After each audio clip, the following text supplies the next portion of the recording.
Thinking about it. You are live as I drop my eraser. All right. All right. All right. Let me get the obligatory tweet going and then we can get this party started.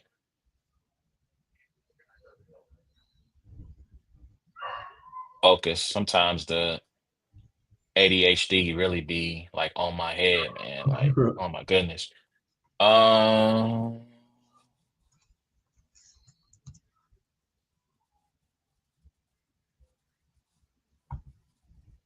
oh, if I can type.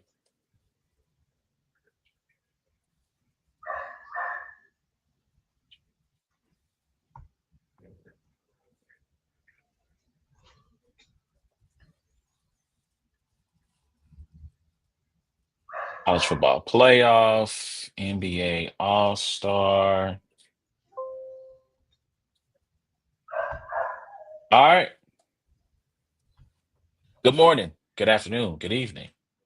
No matter where you may be as you listen to this, and you tuned in to Only Sports Podcast with Brains and Bars.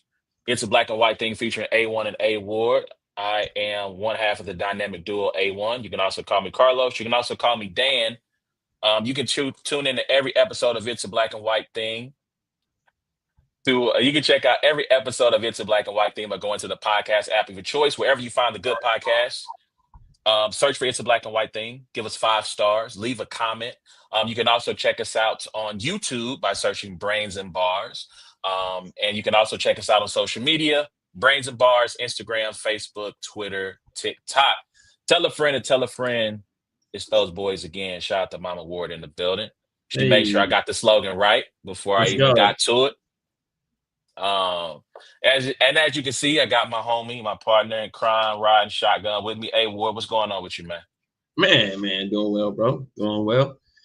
It is starting to get cold. It is starting to get cold, and I don't know how I feel about it. Man, I think it's just frustrating that like fall is my favorite season, and fall is now officially like 2.5 weeks long. Like it is just sure football's on, but it's like football starts in the summer, and then there's like two weeks of fall, and then football is the winter. You know what I mean? It's just like, but no, it's been a good week so far, and it is a fun time right now. Approaching the second half of the NFL season, approaching the college football playoff. Basketball, is underway. NBA, so you're getting get a good idea of how good some of these teams are now. 15 to 20 games into the season. So yeah, it's a good time. Wow. You just made me look up the 10-day. The what? You made me look up the 10-day weather forecast. Oh, is it get colder? Oh my gosh. It wouldn't be Missouri without a 20-degree drop or rise in temperature. So Sunday, the projected high is 66. What Monday, about the projected Saturday?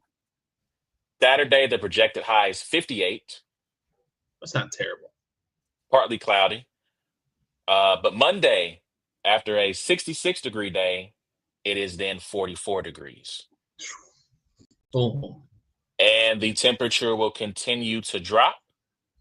By next Friday, the projected high is 34 degrees. Not ready. I'm not ready. He wasn't ready. That's me. That's me right now. I question why I live here every winter. I cannot wait for retirement. I will be promptly, as soon as the temperature dips below 50, I will be going south for the winter, and I would not be back until the temperature is above 60 consistently in Kansas City. That's going to be my life. Because You're gonna I be one can't. of those. What do they call them? Oh gosh, I don't know the term for it because the term I'm thinking is absolutely not what they're called. What is it? What is it called when somebody like lives in Florida for the winter and then comes back? I mean, only term I can think of is I'm flying south. right? I'm flying south for the There's a winter. term. Hibernation. I don't know. I don't know. I'm getting up out of Dodge. That's all I do know. I'm not going to be here once it What's gets the cold. term for people that spend Like, winter in the warm? shout out to the homie Shock, man. Like, I'm, Snowbird. well, Snowbird. I'm either call it what you want. I'm I getting was up out of definitely here. gonna call you a I snow might bunny. I was like, that was what was on my mind. I'm like, yo, no, it's definitely not snow bunny. Like I know for a not fact. that. Yeah, not that. I mean, look, yeah, Vegas is definitely going to be on the list of potential places Oh, to I see the move. segue. I see the segue. All right, cool. Vegas. All right. I'm just saying, a shot, you know what I'm saying? I need you to do some recon on some spots for the kid. You know what I mean? Like, yeah, man. So anyway, you guys are not to come in to tune in to our 10-day weather forecast. We're not Jim Yeah. Cantori. This is not the Weather Channel. Yeah, man. Listen, retirement Vegas, man. Y'all can come out, come visit the kid. You know what I'm saying? We can go to South Point, go to the sports book, kick it. Although I'm pretty sure at this point, South Point is probably like saying, let's go. I'm trying to think of let's go to Red Lobster, right? I'm gonna pick on Red Lobster for a moment. It's like, let's go to Red Lobster when Eddie V's is available. I'm pretty sure they got spots all over Vegas that put South Point to shame.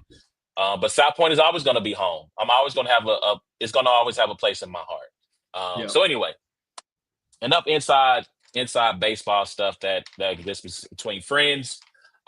Let's get into this show, man. Let's talk about it. Let's get into a couple of topics. So I want to start in the world of college football. We are now there's 2 games left in the regular season, not including conference championship games. And so we are getting closer and closer and closer to the first ever 12-team playoff, which I'm not going to get on my soapbox and rant about how this is not a good thing for the sport, but that's another story for another time. So, right now, as it stands, Oregon is still the top seed in the college football playoff. And guys, listen, don't ask me to explain how the rankings work, because the way they are set up is not in from 1 to 12. That is not how, if the season ended today, those 12 teams are not the teams that would be in the playoff, right? So Oregon's number 1, they would have the number 1 seed. They would face the winner of Alabama at Notre Dame. Boise State, a group of 5 teams, excuse me, with the best record would get an automatic. I think if they're ranked higher than the top, one of the top group of 4 teams, they get to have the automatic 4 seed. So Yeah. So Boise, I think it's basically yeah, like, yeah, as long as they're ranked higher than the champion, right? the Isn't it? champion Isn't it of the a Power champion Four. of the Power Four? Yeah. So Yes, in fact, like a Colorado or a BYU ends up winning the Big 12, and Boise State's ranked higher than them, then they would get yes, yes. So they're the 4 seed. Texas is the 2 seed. Miami's the 3 seed, and then you would have, hypothetically, the winner of BYU Ohio State would take on BYU. The winner of Ole Miss Indiana would take on Texas, and the winner of Georgia and Penn State would take on Miami. So I think the first 3 out are Tennessee, that. SMU, SMU, and I'm I'm not missing sure. somebody. I can't remember who the third team is, right? But those are the Yeah. top 2 teams who are like ranked in that top 12, who, if the season ended today, would not be in. So your reaction to how this committee has put together this list so far? The more I think about it, the more I look at everything. This is more difficult than like March Madness bubble teams. Like, and how criticized they get with seedings and different regions and who goes where, whatever. Like, especially this year with conference like the SEC, who has 4 or 5 2-loss teams. You have a conference like the Big Ten with multiple teams that are at the top with so yeah, it's very, very difficult when I'm looking at it to say this is wrong. You know what I mean? Like, this person should be here and this person should be here. Like there's and so I think that, with that being said, I look at it in the totality of it. Like, are these currently the 12 best options you know, for this particular bracket, you know, for this particular tournament. And I don't think it's far off. You know, I don't think it's far Yeah. off. And so I think that's mostly what you want to look at, you know, and you look at it from a week to week basis. Like you said, we're looking at a tournament bracket that is absolutely not going to be what it showed on Tuesday at the end. You know, it's going to be something totally different. And so you're just kind of showing, like, if the season was to end today, this is what it would look like. And then of course, you know, as a Tennessee fan, I think we're sitting fine personally. Like, Yeah. Yeah. the first team out with 2 games left to play that should both be clear wins, you know? And so you have 2 weeks. It's not even, 1 week, you can always get somebody get upset and but you have 2 weeks to get some help, to find yourself, put into that 12-team tournament. So I'm not mad at where Tennessee is, it would be a situation where if I was like, man, we should be 3 spots higher, then I would have, it's like, I think that we're, 10 at the best, 13 at the worst. I think we're in that range. So at 12 is not bad.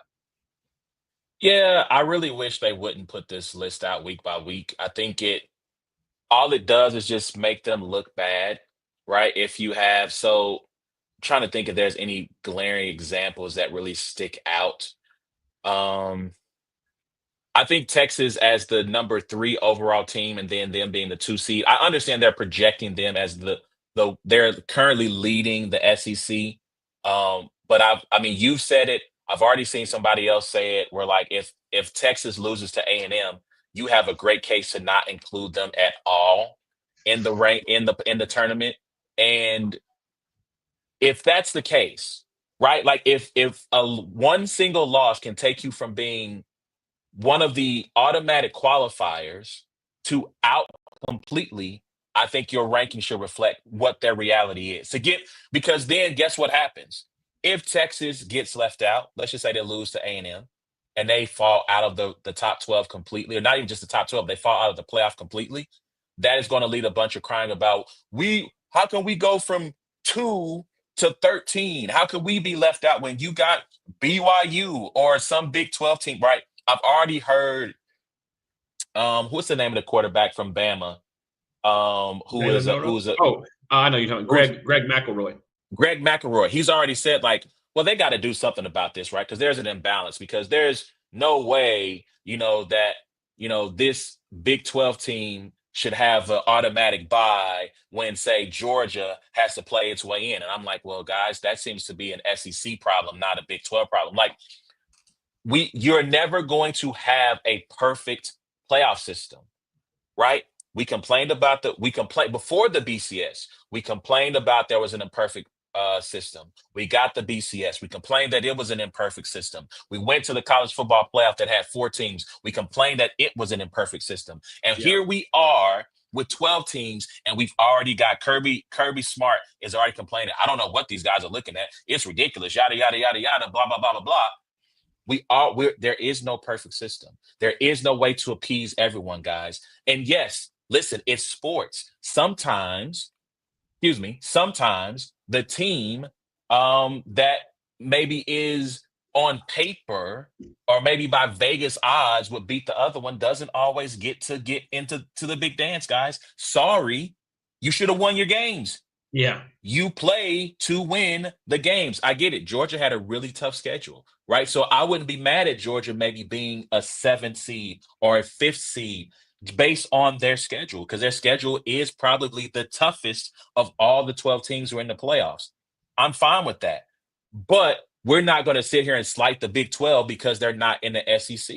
That nobody asked y'all to get 18 teams. Y'all did that. So you can't try to stack the odds in your favor and continue to try to stack the odds in your favor. Like, it just, at some point, when is enough enough? So yeah.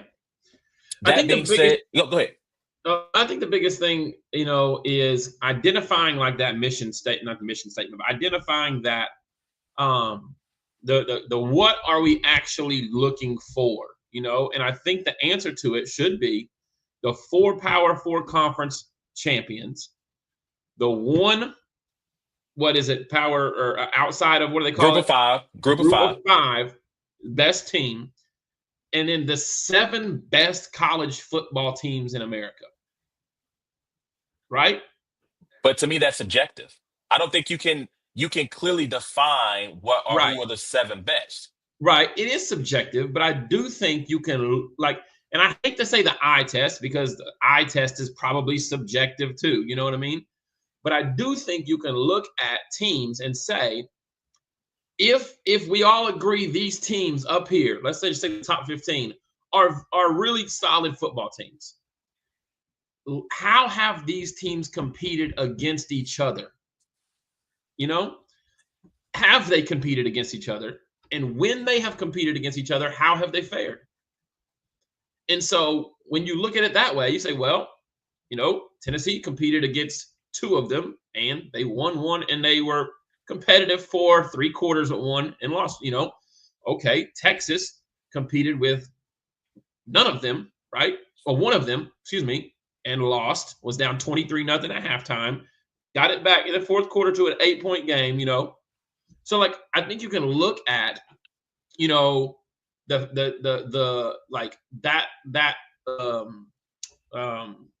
I think you can look at it that way and start to eliminate certain teams. And that's why I say, if a Texas loses to an A&M, they have no reason as a 2-loss team to be able to say, I should be above these other teams, when it's you have not given us any confidence that you can compete with the teams on the level in which we are putting in the 12-team playoff.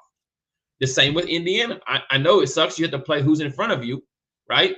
But you got a chance to play against somebody that is going to be in the 12-team playoff.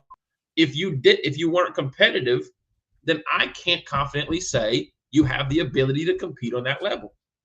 Whereas you have an Ole Miss, or you have a Georgia, or you have a Tennessee, or you have a Notre Dame, or a Texas A&M, right? Because A&M only beat LSU. But if let's say they beat a Texas, yeah. So you can say, hey, So I think that's the important thing, is just to kind of identifying those 7 best teams. When it comes down to it, we're all going to say, well, they got a bad loss. Well, they lost to Northern Illinois. Man, Northern Illinois just lost to Miami, Ohio last night. You know what I mean?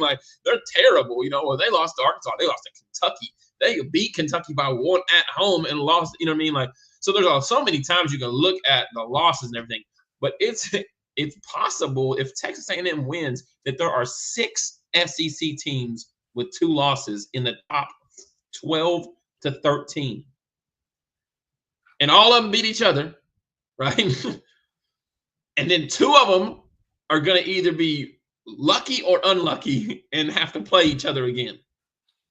Listen, as someone who likes to see the world burn, I really want Texas A&M to beat Texas, just so we can have all these 2 figure it out. Who the heck is even playing for the SEC title game? I figure it out. I can tell you this much: it does not help Tennessee at all if A&M beats Texas, because I firmly believe if A&M beats Texas, Texas won't drop below Tennessee, and A&M will leap Tennessee. I brought this up in the group this week. I find it funny. Isn't it interesting that if Texas was in the Big 12, they were still in the Big 12 conference, and they had the same resume they have today, right? We would have all the questions in the world about Texas. It would be one of the biggest stories of, I'm not sure this team deserves to be in here. I'm not sure. You're right. We would have all the questions in the world about them. Shout out to Ricky. Yes, sir. But because they're in the Big 12 and because they're in the SEC and their signature win is Michigan.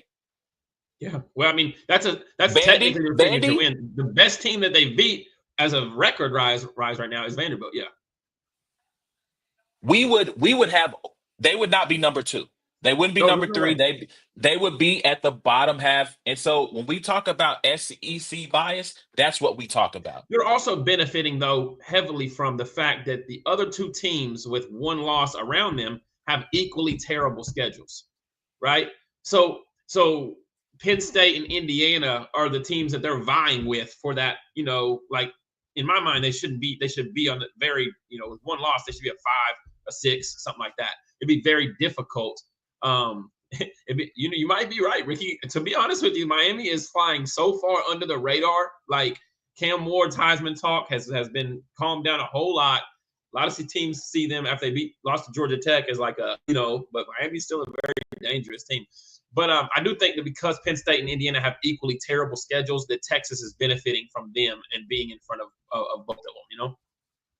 Yeah. So I'm going to pull this up on the screen here real quick so y'all can see it. I mean, you can see that this is what the bracket looks like. Let me see if I can. Can I solo this? Full screen layout for just a second so you can see it. This is from the NCAA website, right? This is what the bracket looks like as it stands today. And I'm not happy if I'm Oregon. I mean, yeah. I ain't gonna hold I don't you. want either one of those guys. Like I'd rather have the Texas or the Boise State. Well, maybe not Boise. I'm not gonna hold you.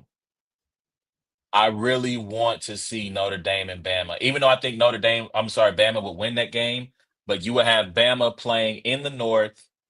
It snowed in South Bend today, by the way, a light dusting. So you would have Bama up north in the cold in December playing at Notre Dame.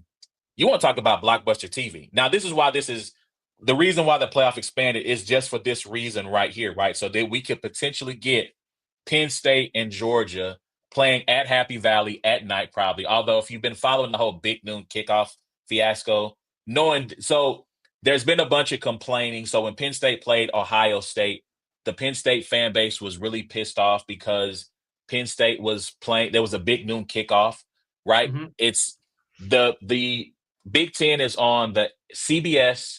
They're on Fox and NBC, right? And so it's kind of like with the NFL where teams have certain rights to certain games. And so Right. Ohio State has played something like 6 or 7 Big Ten kickoff games because that is the flagship program of the conference. And so like that Penn State, Ohio State game, normally under other circumstances would have been a night game, wide out, Happy Valley. That's kind of tradition. But because of big noon kickoff, it happened at noon. So having Georgia and Penn State play at noon would be hilarious just to make everybody mad. That's funny. But yeah, man, like I have no idea who's good this year. I don't think Notre Dame, even if they make it into the playoffs, assuming they beat Army, that's a big, which didn't think I would be saying this in 2024, playing Army neutral site, which would be their last opportunity to have another ranked win on their schedule. That's coming up this weekend. If they can beat them in USC, maybe they can win their first game. I don't think they can win 2 in a row or even make it to the semifinals, but we'll see. But again, I wish they would wait until the end to talk about these things and release the list once and for all. Sorry, I just got that notification from Sleeper, and it was like, you haven't set your lineup. You have 4 teams on bye, and NFL games are starting in 45 minutes. I was like, appreciate you, Sleeper. Man. So, man, I'm trying to think. That's the dynasty league too, so like there's no free agents to get, so I had to go start Elijah Moore, who's playing in 45 minutes. I have no Browns or no. Well, I got Pat Fryermuth. He's the only Yeah. Steeler I got, so I'm not really worried about it. So like I say, showing every week, right? Showing it every week, like holds you accountable to something that you don't even know if is right. You know what I mean? So like when you're looking at it, like Texas, like imagine Texas just getting beat by a couple touchdowns or something like that. You could have not showed it. It could have easily put Texas at 14 and been like, listen, all they beat is Vandy. They lost to Georgia by 2 touchdowns and they lost their other ranked game. Now because you thought you were smart and had them at 3, they go in and lose that game. You're going to look crazy dropping them 11 spots. You know what I mean? And so it holds you accountable to something that you don't even know if you got it right yet, And so I definitely think that, like you said, there's a reason why March Madness, it comes out. You're on bubble watch. You're edge of your seat that day, and you're gonna find out what people really think of you and what they don't. And then It's like, boom, sorry, we had to make a decision. But this whole every week type thing. So if you had to give who your top 3 favorites to win the national championship as it stands today, Who are you picking? And I'm if you want picking me, I can put. Oregon. Okay. I'm Oregon, Ohio State, Okay. and Ole Miss. Wow. Well, that's interesting. I think Ole Ole Miss is Miss. as much as I'm not sold on them. I think they're playing top four football Okay. right now. And I think defensively, what they did against Georgia, just a few weeks ago, we know Jackson Dart offensively, they can get hot offensively. And coaching wise, Lane Kiffin's been there before. You have to ask, you have to remember, like, if you're not one of these power conference teams, if I'm not mistaken, you have to win 4 games to win the national championship. And if you're a power conference winner, you still have to win 3 games. We're talking about 12 teams who haven't beat a top 10 team more than once all year. If you're not named Georgia, and now you Yep. got to Georgia's win, the only one. and now you got to win 4 in a row against the top, So you're going to have to go with the teams that have been the most complete with Oregon and Ohio State. And then what I think is, I just think, from a hot at the right moment time for me, I think Ole Miss is kind of catching their. So I'm going to say I'll agree with the first two. I'm going to go with Georgia still. I think now this is a big if because he's been up and down. And I keep wanting to call this kid Brock Vandergriff, and that is not his name at all. I think that was like the Kentucky quarterback. Yes, he is. Um, You know, like Carson Beck. Carson Beck, thank you. I don't know why I want to call him Brock Vandergriff. Like every time I can see his face, and that's all. That's the only I name need that him to pops do up. 2 more games like he played the Tennessee game. I need one more because the interceptions all before the Tennessee game. I don't know they were a fluke. He played a great game against Tennessee, but he needs to finish the season like that. If he can finish the season like that, Georgia can absolutely beat anybody on that Yeah. field. And I know there's already been some talk about. I've already seen this start too, but we can move on. Well, there could be a 3-loss SEC team. I've seen like South Carolina, right? Granted, South Carolina's played. They've got a couple of heartbreaking losses, Oh right? yeah. I think Georgia being one of them. They should have beat Alabama. Georgia. Two-point They should have, conversion. Kid's wide open. right? Because they lost to Georgia, right? No, it's They lost Alabama. to Okay, they should have beat Bama. They should have beat LSU. I can't remember who that third loss was against. Yeah, I'm not But sure. I I'm just remember Bama. Remember they almost scored. They missed the 2-point conversion. Kid was wide open. They kicked the onside kick, recovered it, and then he threw a pick. So they had multiple. But yeah. Yeah. So I mean, I've already seen people try to make that case of, well, if South Carolina finishes 9-3, and some of these other teams falter, right? They beat Texas A&M. They got Clemson to close their season, which is ranked 17th. So that would give them another top 25 win. They got drummed by Ole Miss, though. I'm trying to look at any other, but they put the beats on A&M. Yeah. Put the beats on A&M. Beat Missouri when they were ranked. So yeah, it'd be interesting. Before we segue, last question is: conference championship games, should they hurt you if you lose them? Depends on who you are, right? Let's just say you're Bama, right? Let's just say that it's Bama versus Texas. You lose. Texas beats Bama. Let's say they beat them 10 points. So maybe not super convincing, but convincing enough. I think if you're Tennessee beat them, right? Tennessee beat Bama, yeah. Tennessee should jump Bama in that case. If you are, hold on, let me see if I can go pull up these rankings here. Georgia and Ole Miss, right? They both with 2 Georgia. losses. Okay, if you're Indiana, you lose to Ohio State. You have 1 loss. Should Indiana feel justified in moving ahead of Bama if they lose in the SEC title game? I mean, 3 losses to 1 loss is a tough. You can. That's the thing is record. You can always kind of like say, well, you win your games. You know what I mean? Like, and 3-1 is a big difference. Sometimes when it's just 1 game, you're kind of like, well, I had to play an extra one. 3-1 is a big difference. And so, but I mean, I just was, was hearing, some things. And it's like, well, if you do win the SEC championship, you get a perk of not having to play a game, right? So Right. don't act like you're going to this game and the only thing it can do is hurt you, right? It can knock you out, but it can also put you one step closer than everybody else, True. in your Yeah. conference championship game. So if you are Clemson or Colorado, well, nah.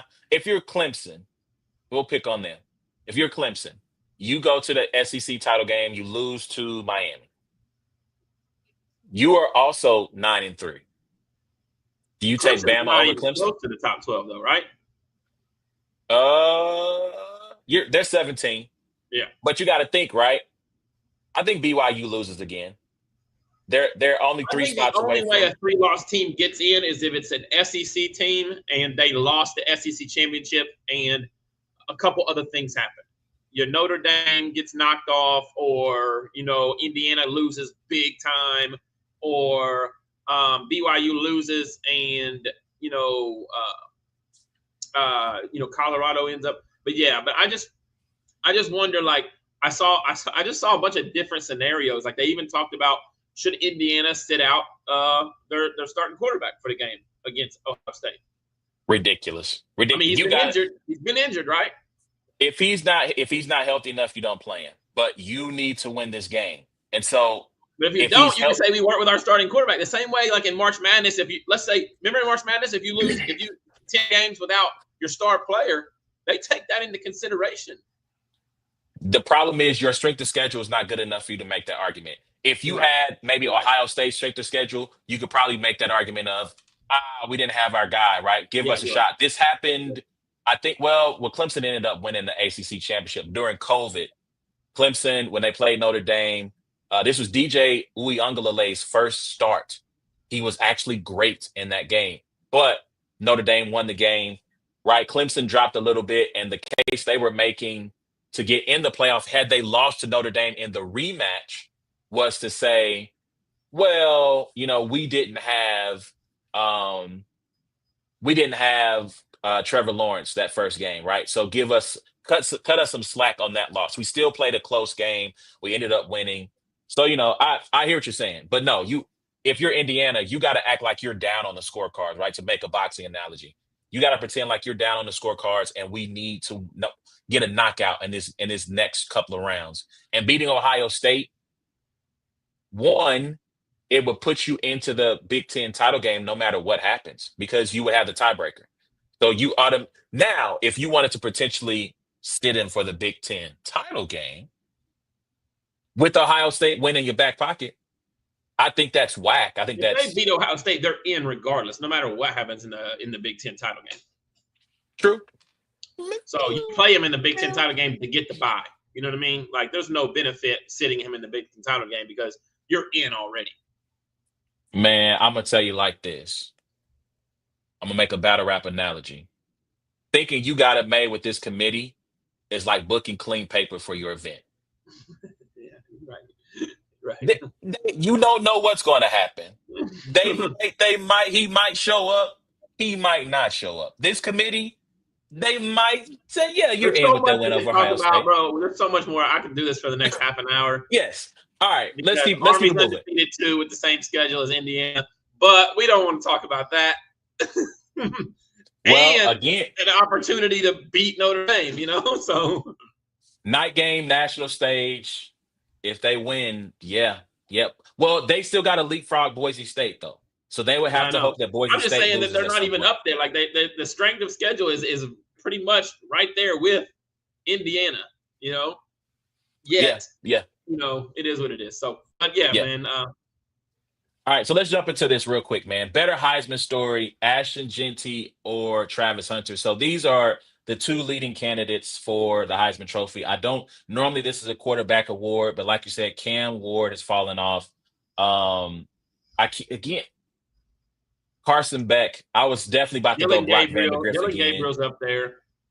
He's up there, but he just doesn't. To me, he doesn't have a bunch of leap off the moment pages. Jalen Obviously, the Ohio Milroe's State up game. there. 36 touchdowns, man. 36 touchdowns is I think at the end of the day, yes, I think Jalen Milroe goes, Dylan Gabriel goes to New York. But to me, at the end of the day, it's going to come down to Jeanty or Hunter. And the reason I put better Heisman story is because I feel like sometimes that the writers are in search, they're writers. So they want to tell a story. So Yeah. if you were a Heisman voter and you had to pick, who has the better story in your opinion? Ashton Jeanty or Travis Hunter? Um, man, whew, who has the better story? Um, I'm gonna go with Ashton Jeanty. I'm gonna go with Ashton Mm. Jeanty, and I believe, for me, the reason it is the better story is because we just found out who Ashton Jeanty was this year. Fair? So, not only is he putting up like historical numbers, right, for Boise State. Is Boise State got a loss or are they undefeated? They lost to Oregon. Okay, they lost to Oregon, That's the right? only loss. And it was a good game, really good game, right? It was a good game. Yes, yes. And Yes. he went crazy. He ran for like 200 something yards. Let me make sure I get that right. But I feel like he ran for like 200 something yards against Oregon, 3 touchdowns, something Yeah, crazy like that. yeah. And so he we just found out who Ashton Jeanty is. He's averaging 7.5 yards a carry, 26 touchdowns, close to 2,000 yards if I'm not mistaken. It's the stats are so like, I mean, they're otherworldly. When you look back at the Derrick Henrys and the Mark Ingrams and the other running backs that have won this award before, if I'm not mistaken, these stats are even beyond what the numbers that they put up. And Yeah. he's done it. He's had his best games against his best competition. We're not talking about stat padding with 4 touchdowns against FCS Southwest. So for that, I think the better story is Ashton Jeanty. It's a Boise State guy. He created his own buzz. You know what I mean? There's not a coach at Boise State. There's not a conference. There's not cameras on their press. There's not like he said, "Hey, come put your camera on me. Watch this." You know what I mean? And so I think Jeanty provides the better story. And I think that what you're realizing is, I do think these two are two of the most deserving Heisman candidates. But it really is. Everybody knows Heisman. There's a reason why Bo Nix and different guys had billboards in different things. Like it's a popularity, it's a branding, type thing. And I think Travis Hunter has a little bit more help outside of his play on the field. His play on the field is incredible, but he has a little bit more help outside of his play on the field than Jeanty does. So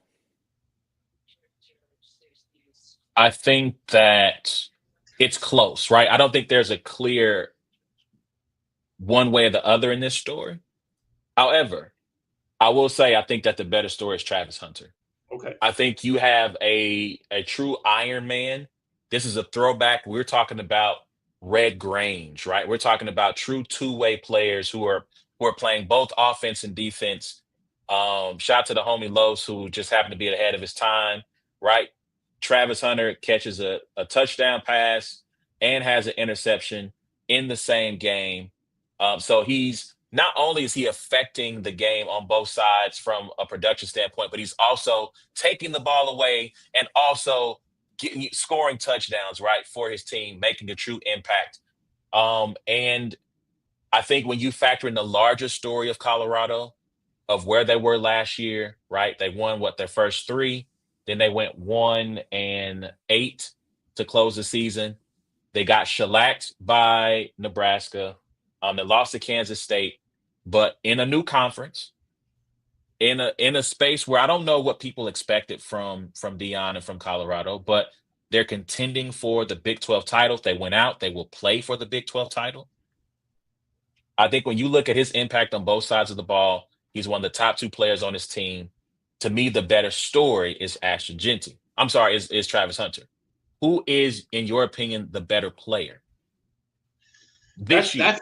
That's definitely very, very tough. A guy like Travis Hunter who plays both sides of the ball, right? Um, whoa, what the, my thing just went off. Am I still with you? Yeah, I can still see you. You're still Okay, good. cool. Yeah, I hadn't hit the mouse a minute, and so it went off. A guy like Travis Hunter who plays both sides of the ball, right? You have to ask yourself if he only devoted himself to one side of the ball, because he's not the best defensive back in the nation, and he's not the best wide receiver in the nation. Mm-hmm. Statistically, he's not even, I think, top, 20 or 30 when it comes to interceptions and pass breakups. He does have 9 receiving touchdowns, but I mean, I think So he's, actually, keep going, keep going, keep going. I but got something for you. so statistically, he's not necessarily. I try to think back to Charles Woodson, and I think that Charles Woodson, if I'm not mistaken, was the best defensive back in the country who happened to play on offense at times. And when he Yes. got the ball, he got busy. He was a punt returner, kick Mm-hmm. returner. He got snaps on offense. Travis Hunter is playing full-time offense and full-time defense, And Mm-hmm. I think you have to come down and ask yourself, well, are we rewarding Heisman to like the best player in the country or the most impressive player in the country? Because Travis Hunter to me is the most impressive. To be able to perform at a top level in 2 positions and play the whole game is extremely impressive. Ashton Jeanty is clearly the best running back in the nation, and quite possibly clearly the best offensive weapon in the nation. So I believe the Heisman Trophy is awarded to the most outstanding player that year.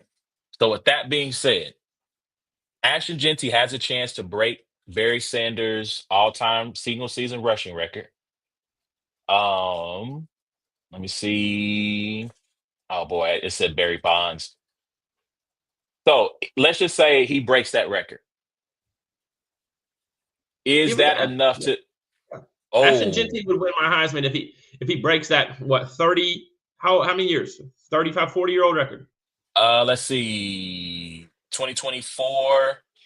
So we're talking that's six, The 98. Yes, about 40 years. About 40 the years, close thing to I 40 the thing years. I don't buy into is the we haven't seen this before thing from Travis Hunter, right? There's a reason Hmm. why we haven't seen this before, right?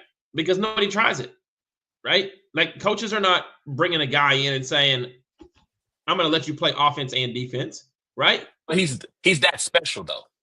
But I guarantee you there's other special guys who could have been competitive on offense and defense, but it's not like somebody says, I'm going to, he came from was it Jackson Jackson State? State. Jackson State. Okay. Yep. Yep. Boom. Where he's obviously the best player in that whole conference, that whole absolutely everything. He has the leverage to say he can do whatever the heck he wants to. You know what I mean? And he Hmm. was able to Hmm. show that early on. And then he comes from a coach who, guess what, also played offense and defense in the NFL and baseball. So a coach that is going to easily be like, I mean, you go out there and show me you can do it. So I don't think that there's been multiple people who have done this and failed, and then Travis Hunter does it and succeeds, right? Whereas for 40 years, every running back in the nation has attempted to put up the stats in which Ashton Jeanty is putting up, and they failed. Yeah. So I'm kind of spitballing here. I feel like Ashton Jeanty. I don't think he's going to break. He's not going to break the record. He's going to fall short. Because Barry Sanders went for 2,628 yards, which is unfreaking believable. So he needs 700. He needs like 700 yards in like what 2 games? Okay. Yeah, he's going to have to go for three bills in 2 games. Well, let me tell you what. If he breaks Barry Sanders' record, he is the Heisman Trophy winner. So we can go ahead and solidify that now. Like if he goes in there and breaks that record, you won. Yeah. So we'll see. So if you had to make a vote, if you had a vote, who would you vote for?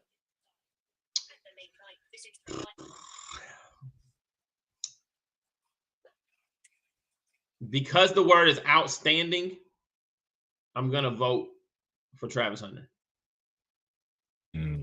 Okay. Okay.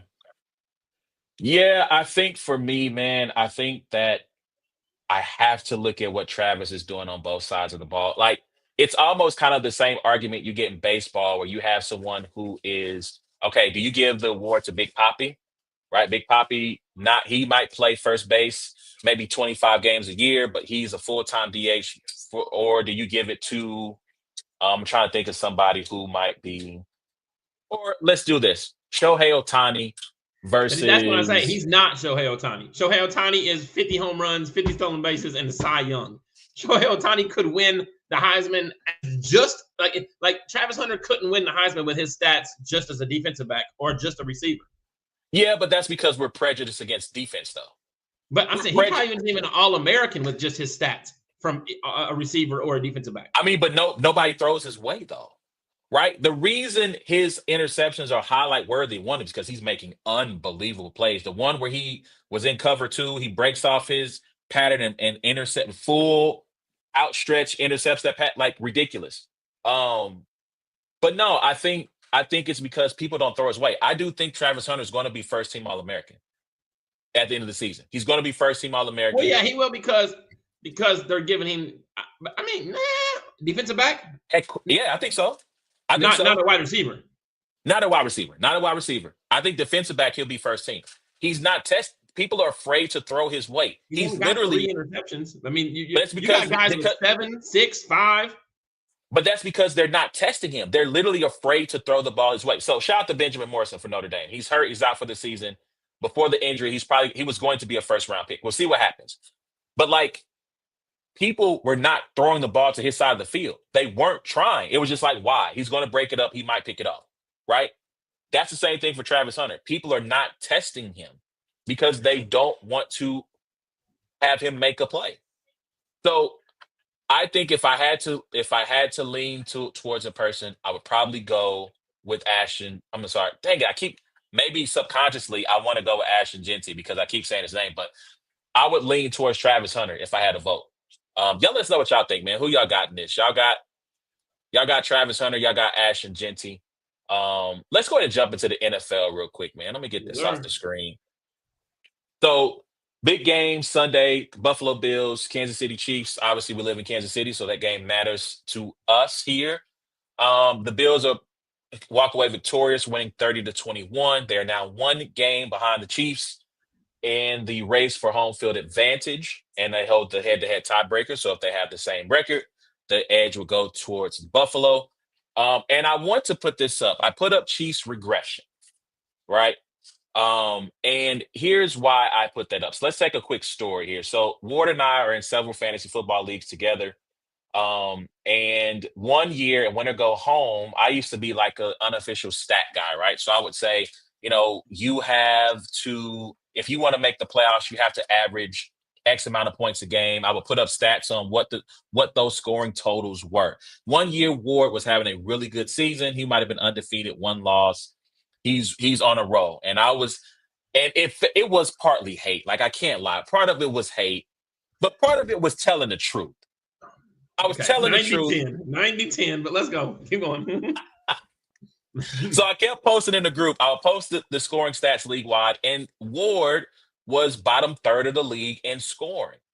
But he was also bottom third of the league in points against. So what that meant was he was winning games, but he was not facing the best competition that week, right? So he was winning games like, let's say, 95-92, when our scoring average was somewhere in the 120s.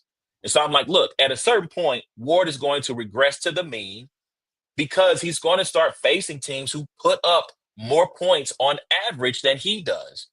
And so he, Ward, because Mr. Roboto Game Crazy, he changed his name to Regression and all this stuff. And he had little quips about regression. But ultimately, in the end, I was proven to be correct. He regressed back towards the pack because he could not. I still made the playoffs. Don't get twisted. I still made the playoffs. Yeah, you still made the playoffs, right? But you were not like a number one seed. You might have been like a fifth seed by the time the season ended. So I said all that to say this about the Chiefs. I think that the Chiefs have played a bunch of games, one-score games, close games where they block a field goal, or on a 2-point conversion, a player his foot steps on the line, right? You get the ball in overtime versus Tampa and you drive down and you win the game. They've had all of these games where they're playing super tight, super close.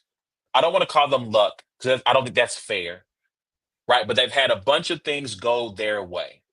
And my concern for the Chiefs on the second half of the season, where you still got to play the Chargers again, you got to go to Denver, you got to take on the Texans, you got to play the Steelers, right? They should have lost the Broncos game. They really should be 8-2. Let's keep it a buck. They should have been 8-2, blocking a field goal kick, even though the execution of that was great. That's a once in a season type thing. Block kicks don't happen very often in the NFL. So, with that being said, do you think that the Chiefs? We played this game before. Let's do it again. How many games do you think the Chiefs lose the rest of the way? And I'll pull up the schedule so you can take a look at it. I'll put it on the screen so everybody can see it. Hold on, before we do that, shout out to the homie Greg. I didn't realize he had this comment. I was in another spot. He said, Travis Hunter, there have been plenty of dominant backs. I don't know if we'll ever see someone be elite on both sides of the ball. And I think that's a fair point. But let's put up the Chiefs schedule and let's see what we got here the second half. They're at Carolina this weekend, which I think should be a win. I think we both agree, right? That should be a dub. All right, so let me pull this up. No more than 2. All right, Josh. I see you. We'll see. Let's pull this schedule up real quick. Let me share my screen.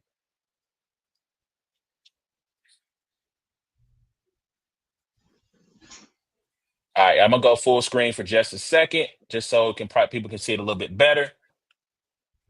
All right, so they got the Panthers this weekend. They got the Raiders on. This is Black Friday. Yep. They get a little bit of a break because of that. They got to face the Chargers. Chargers are on the roll right now. Got the Browns, Texans, Steelers, and you can't see that last one, but that last one is Broncos at Denver. So how many losses do you see out of this last 7 games? No more than 2. So shout out to Josh. So the last time we did this, I said the Bills and the Texans, if you remember. You picked them losing to the Broncos, and like that's a good pick because, like you said, they should have lost. Should have, would have, could have. It's a 3-phase game: offense, defense, special teams. However, yes. I get what you're saying. A block field goal only happens once a year, and when it does, it doesn't happen on the game field goal either. So I get it. So, but I'll say this much: Panthers win, Raiders win at home. You get the Chargers on 9 days of rest at home, right? Yep. That's going to be a very, very telling game, in my opinion. Because this is about the time that you want to know you're starting to play your best football going into the playoffs. Those last 4 games of the year. Because more than likely, I don't know what the Bills' schedule looks like, but if the Chiefs are in a position to where they don't even play starters, like that Broncos game, you know what I mean? That's possible to do. But anyway, so I think getting 9 days to get ready for the Chargers at home is going to be very important. After that, at the Browns, I think they win.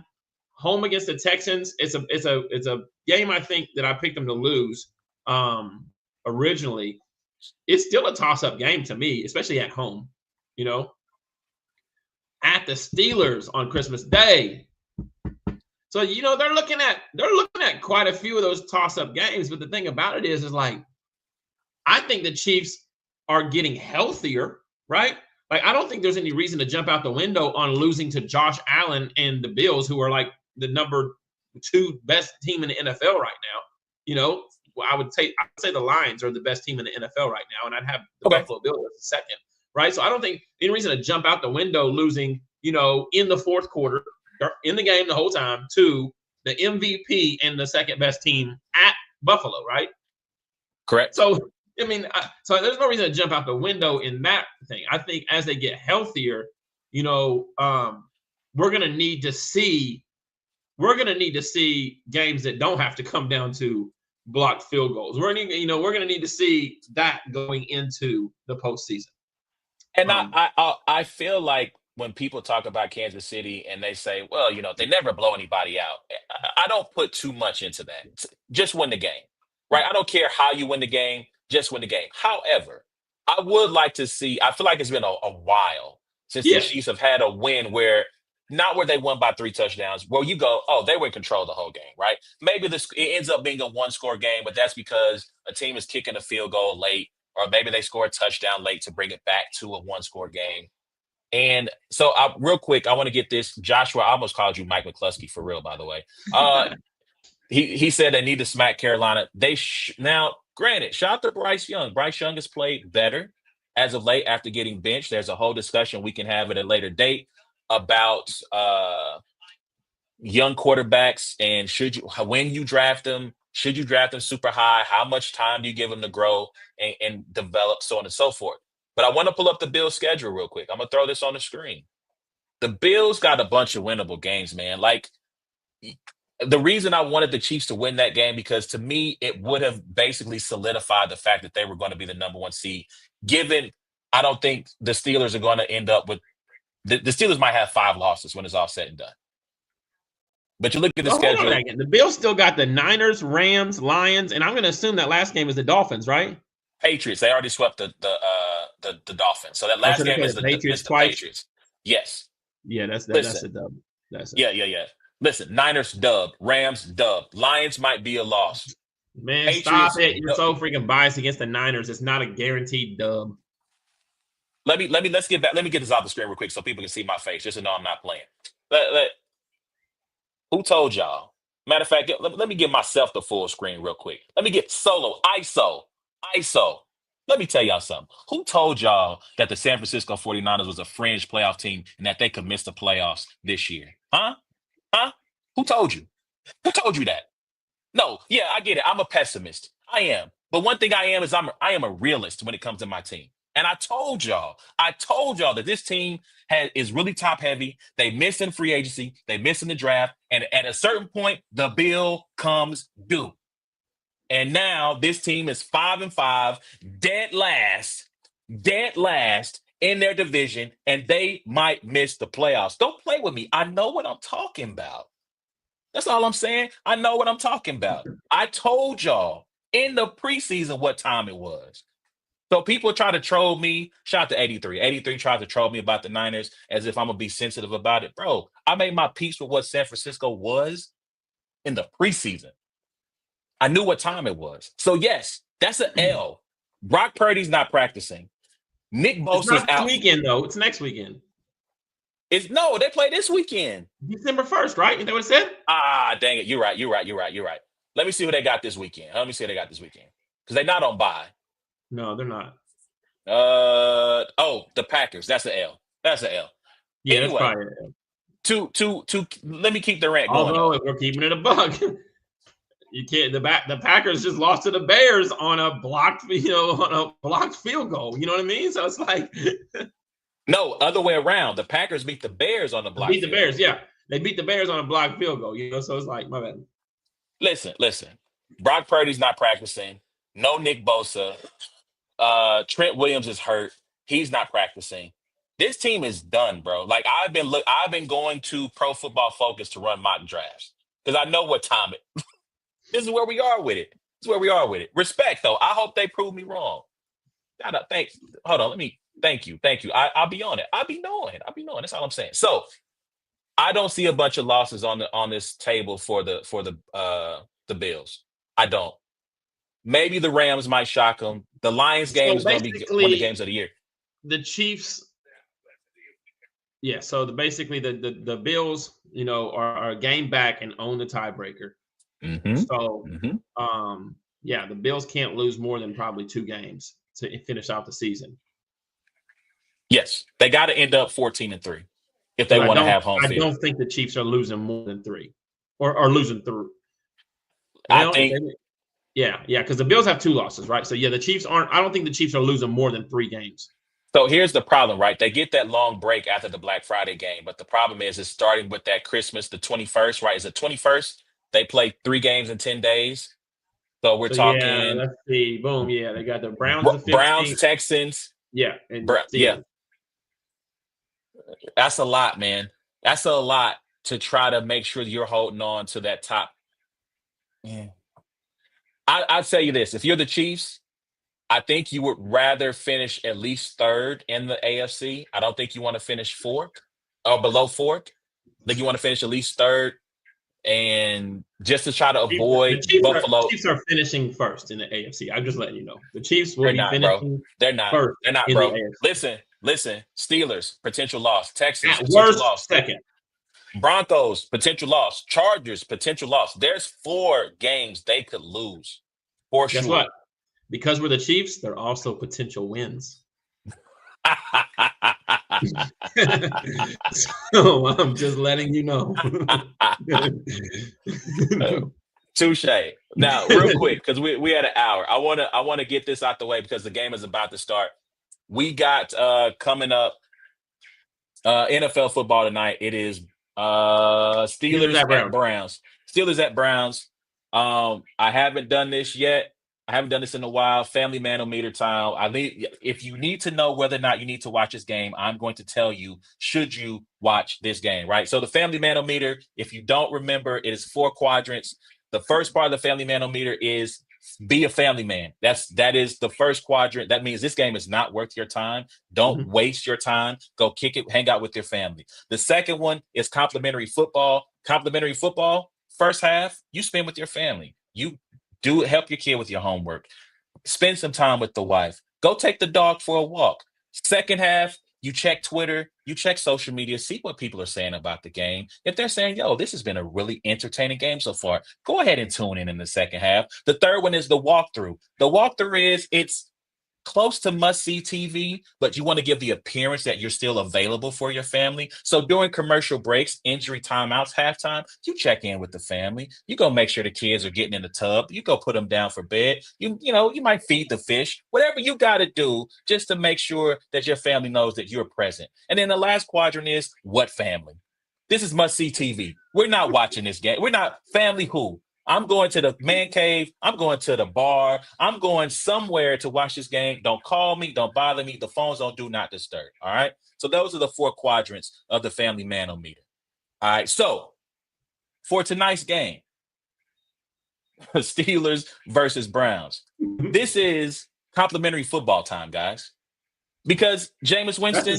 That's the second one, right? That's the second quadrant. Okay. This is complimentary football because I don't know what we get from Jameis. We're gonna get a great speech. We know that. We're gonna get some memes out of Jameis, but good football play, I don't know. I can't tell you what we're getting out of Jameis in terms of good football play. And the Steelers defense don't play. You know what I mean? So again, I would spend some time with the family, hang out with them, watch a little Grey's Anatomy. Got a 2-part. No, did she survive? Yeah, she survived. Never mind. I think she survives. I'm getting ahead of myself. I think she survived. Spoiler alert. There might be a spoiler alert. I got to finish the episode. Maybe go watch The Penguin. There's a bunch of good, Alex Cross. There's a lot of good shows out. Maybe watch a couple of episodes with your spouse. Hang out with the kids. Do those good things. But then second half, see what social media is saying. You know what I'm saying? Shout out to Mama Ward. She said, "Sounds like number 4 is you sleep on the couch quad." So yeah, we would rather sleep on the couch anyway. So yeah, check in with the fam, see what's popping, and then in the second half, if it's a good game, go ahead and tune in. Right? You've paid your dues, you've done your thing, you've been available. So that's the family manometer for this week. Last thing, man. Let's talk about this on our way out the door. So I'm gonna have to pull this up on the screen because I have no idea really what it means. But the NBA has, after all of the criticism that they received for the All-Star games being lackluster, guys not really trying, guys not really giving their all, they are going to overhaul the All-Star game format. So in 2025, which is this coming year, they're going to have a 4-team tournament style showcase, right? So the way this works is you will have all-star players and then a 4th team made up of the Rising Stars Challenge winners. So that's the rookies versus sophomores game. The 4 squads will compete in a single elimination tournament with the semifinals being played to 40 points and the final to 25 points. So basically, they're trying to recreate uh kind of like the pickup games that we watch on social media, right? You see those runs that have in LA and New York where you got those guys going back and forth, which they do seem to be trying harder at those pickup games than they do at the actual All-Star game. So your response to Adam Silver trying to fix the All-Star game by having a basically a pickup game, right? Like it's just choose squads. We about to see who wins. Your response to that is what? So you know the old saying, if it ain't broke, don't fix it. Hmm. Well, guess what? The All-Star game and the Pro Bowl are both broke. So I don't really enjoy watching either of those games. So I'm not mad at trying something new, because if something new is broke too, at least you tried. And so that's just kind of where I'm at with it. It's like, surprise me. It's kind of like the Elam ending, right? It's like, oh, do we really need a different weird way to end games or whatever? And it's just like, oh, that's surprisingly kind of entertaining. I can see how this is beneficial. So, you know what I mean? So, like with the All-Star game, it's like it's not something anymore that I watch. I catch the highlights, but it's not any entertaining basketball. Um, Hmm. so much more the Rising Stars game and the what skills challenge and all that kind of Hmm. stuff, I'll still watch. But the All Star game itself, it is what it is. So I'm not mad at trying to figure out a new way to do it. I'm still a little confused on what it looks like, but hey, I'm gonna tune in the first time, and then I'm gonna be very honest with you and say, yeah, this ain't it. Hey man, listen, Adam. Somebody make sure that Adam sees this. I might clip it down. I'm And in quadrant two and, right now. so listen, I try to defend you, Adam. I've been defending you on social media several times this week, even to this very day. I've been in group chats and in social media defending the honor of the NBA. And this is how you repay me? By coming out with, we're going to play pickup basketball in our showcase event. Hey, how about respectfully, you tell LeBron James and Steph and all those guys, just give us effort. Hey, you can mess around in the first half, which is what used to be what used to happen, right? They used to mess around in the first half. When they got to the fourth quarter, they would get serious. Who got their nose broke? Was it D Wade who broke Kobe's nose, or Kobe broke D Wade's nose? Like, Mhm. all we're asking for is a little bit of effort, guys. We're not saying you got to pretend this is game 7 of the NBA finals. What we are asking is, hey, in a hypothetical, if we put these two teams together, which is what you're trying to do with the pickup game, if we put these teams together, who would win? That is what we want to see, guys. We want to see LeBron guard Steph with 4 minutes left on the clock, and it's a tie ball game. Give us an Elam ending. Make the 3-point shot worth a point and a half. I think they should make this change for the actual game itself to reduce 3-point shooting. Make the 3-point shot worth a point and a half to keep people from jacking it up every time. Yes, every Like three a pointer you make. decimal point, like Yes, we're putting a decimal point. We're bringing the decimal to the NBA. Yes. no, we don't know. First off, I don't play fantasy football with decimal points, and I don't want my NBA with decimal points. Yes, that they should absolutely, because And we've Vegas allowed, does not want that many pushes. because they would have to probably break it into thirds, like, Yeah. 253 and a third. They got to do something to stop them from shooting all the threes. And to me, that's so. Here's the thing: threes are worth a point and a half until the final 5 minutes of the second and the fourth quarter. Then they can go back to being worth 3 points again. But you gotta do something. But it's the fix I is agree with simple. you though that they should be able to lock in for the fourth quarter. I'll say this much, especially on perimeter defense, right? It's tough to kind of get guys boxing out, really physical underneath the basket. You know what I mean? In an All-Star game, because that's where a high ankle sprain can happen or stuff like that. But we can hedge some screens and we can get on some perimeter defense, and once shots get, you know what I mean? Like you could like you said, give some effort. You know? I don't think we're asking for much. I not understand. So I don't want to What rant about? about this. Go Yeah. ahead. Go ahead. I was saying I don't. Maybe I haven't. But I mean, like, what about them just short games to 10? Is that what he's talking about? Like the pickup ball? Like, Essentially, right? So because of 3-point shot, right? If the games are to 40, I mean, if you hit 5 3-pointers, you're already what, a third of the way there, yeah. right? If you so So quick games to 40, single elimination, and we get to see who's the best. But how do you get 2 hours out of that, right? Because you want at least two. I guess that's the other point I don't understand. How do you get 2 hours of content, which I would think your broadcast partners would want? How do you have a halftime? Like, I don't know, man. Like it again, I think try it that out it's this. a knockout. I mean, I don't know, man. Again, all I'm saying is, guys, you have a good product. You just got to tell the guys to try. Like, tell them to pretend it's the Olympics. I don't know. Do something. But this whole, well, we're going to break up into teams and play pickup. Nah, man, I'm straight. I'm straight. I'm going to watch because I'm trying to do better at supporting basketball during football season. So I've watched more basketball than NBA basketball in the first month than I have in like probably 10 years.